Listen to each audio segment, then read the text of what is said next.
Week 8 Power of Networking. Networking means building contacts. உங்க ஃபேமிலியோட இந்த டெஸ்ட் எடுத்து பாருங்க. உங்களோட 5 க்ளோஸ் அசோசியேட்ஸ் இல்ல ஃப்ரெண்ட்ஸோட நேம் எழுதுங்க. அந்த நேம்ஸ் பக்கத்துல அவங்களோட ஆவரேஜ் இன்கம் எழுதுங்க. அப்ராக்சிமேட்டா நீங்க ஸ்டூடெண்டா இருந்தீங்கன்னா உங்க 5 ஃப்ரெண்ட்ஸோட மார்க்ஸ் எழுதுங்க. இப்போ அந்த 5 நம்பரையும் டோட்டல் பண்ணி அதோட ஆவரேஜ் எடுங்க.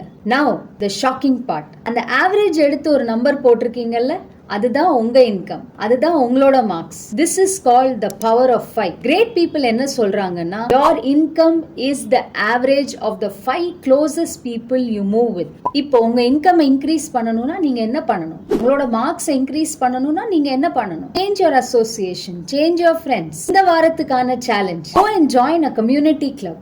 At least once a week, ஒரு evening invest on making new friends, building your network. அது மட்டும் இல்ல, first week to 7th week பண்ண சேலஞ்ச் அதை அப்படியே கண்டினியூ பண்ணுங்க. இந்த சேலஞ்ச் சார்ட் டவுன்லோட் பண்ணணும்னா எங்களோட ஃபேமிலி ஃபர்ஸ்ட் வெப்சைட்டுக்கு போங்க. அங்க நீங்க ஃப்ரீயாவே இந்த சேலஞ்ச் சார்ட்டை டவுன்லோட் பண்ணலாம். Your network is equal to your network. Let's build families to build a great nation.